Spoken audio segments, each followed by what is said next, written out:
ஸ்ரீ குருவாயூரப்பன் திருவடிகளே சரணம். இன்னைக்கு இந்த தசகத்தோட 10வது ஸ்லோகத்தை பார்க்கலாம். முதல்ல வார்த்தைகளை பிரித்து சொல்லலாம், பிறகு ஒவ்வொரு வரியும் சேர்த்து சொல்லலாம். அப்யுத்தரன்னதராம் தசனாக்ரலக்ன அப்யுத்தரன்னதராம் தசனாக்ரலக்ன முஸ்தாங்குராங்கித இவாதி கபீவராத்மா முஸ்தாங்குராங்கித இவாதி கபீவராத்மா உத்தூத கோர சலிலா ஜலதே ருதஞ்சன் உத்தூத கோர சலிலா ஜலதேருதஞ்சன் கிரீடாவராகவபுரீஸ்வர பாகிரோகாத் क्रीडावराहवपुरीश्वर पाहिरोगात् अभ्युद्धरन्नदरां दसनाग्रलग्न मुस्ताङ्गुराङ्गित इवादि कपीवरात्मा अभ्युद्धरन्नतदरां दसनाग्रलग्न मुस्ताङ्गुराङ्गित इवादि कपीवरात्मा उद्धूत घोर सलिला जलधे ऋतञ्चन् किरीटावराहवपुरीश्वर पाहिरोगात् उद्धूत घोर सलिला जलतेरुदञ्जन् क्रीडावराहवपुरीश्वर पाहिरोगात्. இப்போ நாம் இந்த ஸ்லோகத்தோட வார்த்தைகளை பிரித்து அர்த்தங்களை பார்க்கலாம். இந்த ஸ்லோகத்தில் ஒரு கம்பேரிசனை கொடுக்கிறார் பட்டத்ரி. அதக பிறகு முஸ்த அங்குர முஸ்த புல் ஒன்று அங்கித இவ காட்டுப்பன்றியின் கோரைப்பல்லில் ஒட்டி கொண்டிருப்பதை போல. இந்த முஸ்த புல் காட்டுப்பன்றியோட கோரைப்பல்ல ஒட்டி கொண்டிருக்கு. அதுக்கு எது உவமையாக இருக்குது அப்படின்னு பார்த்தோன்னா,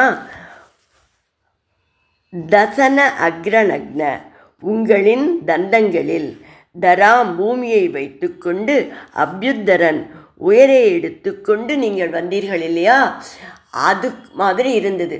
ஒரு புல் ஒட்டி கொண்டிருந்த மாதிரி இருந்தது. அதிகபீவராத்மா மிகப்பெரிய உடலை உடையவராக, ஜலதே கடலின், உத்தூத கலங்கி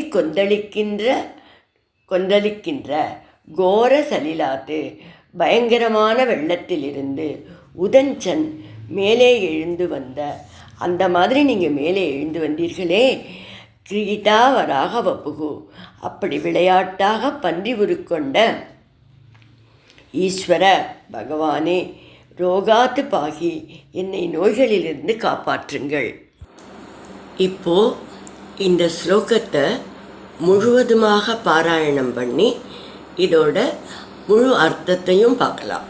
அப்யுத்தரன்னதராம் தசனாக்ரலக்ன முஸ்தாங்குராங்கித இவாதி கபீவராத்மா உத்தூத கோர சலிலா ஜலதே ருதஞ்சன் கிரீடாவராகவபுரீஸ்வர பாகிரோகாத். இந்த ஸ்லோகத்தில் வராக பகவான் பூமியை கடல்லிருந்து எடுத்துக்கொண்டு வர காட்சியை வர்ணிக்கிறார். அந்த காட்சி எப்படி இருந்தது? அவரது கோரைப்பற்களின் மேல் வைக்கப்பட்டிருக்கும் பூமி காட்டுப்பன்றியின் பல்லோட நுனியில் ஒட்டின்றிருக்கிற கோரப்புல்லை போல இருந்தது. வராகர் மேலே ஒரு புல்லளவு அவ்வளவு சிறியதாக இருந்ததாம் பூமி. மிகப்பெரிய சரீரத்துடன் நீங்கள் கடலிலிருந்து வெளியில் வரும்போது கடல் கலங்கி கொந்தளித்தது. ரெண்டாக பிளந்து விடுவாரோ என்று கடல் அஞ்சியதாம். ஒரு காட்டுப்பன்றியாக இருந்தால் இத்தனை பெரிய உருவம், இத்தனை வலிமை இருக்க முடியுமா? ஒரு விளையாட்டாக பன்றியின் உருவை எடுத்துக்கொண்ட ஈஸ்வரனே, பகவானே, குருவாயூரப்பா, இப்படி வசுமதியை, பூமி பிராட்டியை அனாயாசமாக காத்தீர்களே, இந்த பக்தனின் நோய்களை போக்கலாகாதா? ஈஸ்வரனே, என்னை காத்தருளுங்கள் என்று ஸ்ரீ பட்டதிரிகள் பிரார்த்திக்கிறார். நாம் எல்லாரும் மிகவும் தாழ்ந்த மிருகமாக கருதுவது பன்றி. பகவான் இந்த ரூபத்தில் வந்தாரே அப்படின்னு மனசில் ஒரு குறுகுறுப்பு சிலருக்கு ஏற்படலாம். அதை பற்றி கொஞ்சம் பார்க்கலாம். ஆண்டாள் நாச்சியார் பாசி தூர்த்து கிடந்த பார்மகட்கு பண்டொரு நாள் மாசுடம்பில் நீர்வாரா மானமிலா பன்றியாம் தேசுடைய தேவர் என்ற வரிகளில் மானம்ங்கிறதுக்கு இது முந்தி ஒரு ஸ்லோகத்தில் நம்ம மானம்னா தமிழில் அளவுன்னு அர்த்தம்னு பார்த்தோம்.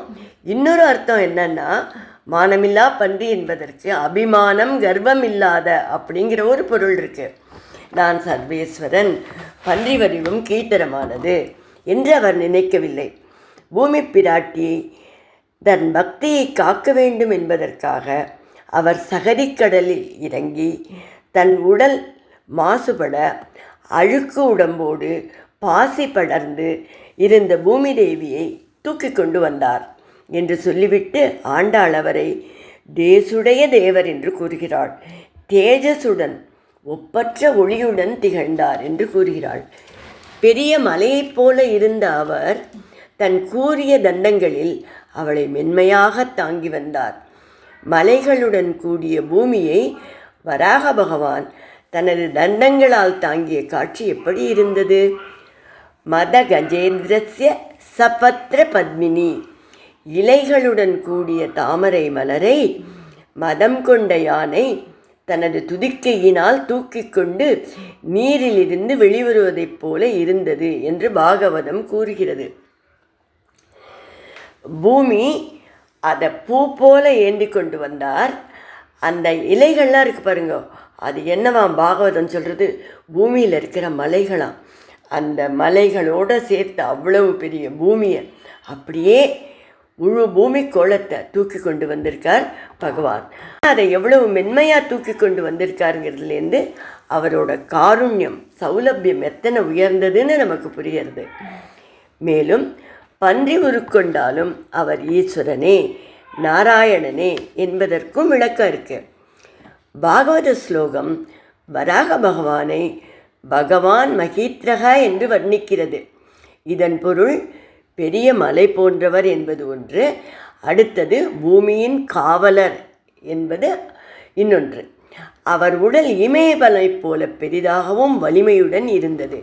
இல்லாவிடில் அவரால் எப்படி பூமிக்கோளத்தை தனது 2 தண்டங்களில் தூக்கி இருக்க முடியும்? அதனால் அவர் ஈஸ்வரனே என்று கூறுகிறார். பாகவதத்தில் ஒரு யானையைப் போல விளையாடிய பகவான் தனது 2 வளைந்த தண்டங்களின் நுனியில் பூமி பந்தை நிறுத்தினார். அவர் உடல் கமால மரத்தைப் போல நீல நிறமாக இருந்தது என்று இன்னொரு கருத்து பாகவதத்தில் வருது. இந்த நிறத்தினை கொண்டு அவர் பகவானே என்று அறிந்து கொண்டு தேவர்களும் முனிவர்களும் துதித்தார்கள் என்று பாகவதம் கூறுகிறது. இந்த அழகை, அவரது நீலத்திருமேனியை நம்மாழ்வாரும் நீலவரை 2 பிறை கவ்வி நிமிர்ந்ததொப்ப கோலவராகமொன்றாய் நிலம் கோட்டிடை கொண்ட எந்தாய். அதாவது நிலவரை அப்படிங்கிறது நீலமலை, அந்த நீலமலைங்கிறது பகவானோட திருமேனி. அந்த நீல வர்ணம் இருக்கு இல்லையா, அந்த நீல திருமேனி, அதனால் அவர் சாக்ஷாத் மகாவிஷ்ணு தான், சாக்ஷாத் கிருஷ்ணர் தான், பகவான் தான் அப்படிங்கிறது தெரியறது. அதை நம்மாழ்வாரும் சொல்கிறார். அவரும் அதே போல் அந்த 2 பிறை கவ்வி, அதாவது சந்திரன் போல் இருந்துதான் அந்த 2 வளைந்த தண்டங்களும், அது 2ல் ஏந்திண்டு வந்தார் அப்படிங்கிறத நம்மாழ்வாரும் சொல்கிறார். மகாகவி ஜெயதேவர் வராகரின் இந்த பெருமைகளை அப்படியே எதிரொலிக்கிறார். பிரளய பயோதிஜலே என்று தொடங்குகின்ற ஜெயதேவரோட முதல் அஷ்டபதி பகவான் விஷ்ணுவோட 10 அவதாரங்களையும் வர்ணிக்கிறது. அதில் மகாகவி ஜெயதேவரும் வராகதேவரோட மேலே சொன்ன பெருமைகளையெல்லாம் அப்படியே எதிரொலிக்கிறார். வசதி தசன சிகரே தரணி தவ லக்னா வசினி கலங்க கலேவ நிமக்னா கேசவதிருத்த சூக்கரரூப ஜெய ஜெகதீசஹரே என்று சொல்கிறார். என்ன அர்த்தம்? பகவான் கேசவருக்கு வெற்றி உண்டாகுக, வராகராக அவதரித்த பகவான் கேசவருக்கு அனைத்து புகழும் உரித்தாகுக, பூமிக்கோளம் அவரது தண்டங்களுக்கிடையில் இருந்தது. தண்டங்களின் நிழல் பூமியின் மேல் நிலவின் வடுப்போல தோன்றியது. கேசவா, உங்களுக்கு ஜெயம் உண்டாகட்டும் என்று போற்றுகிறார். எல்லையற்ற பெருமைகளை உடைய வராகரை பட்டத்ரிகளுடன் போற்றி இந்த தசகத்தை நாமும் பூர்த்தி செய்வோம்.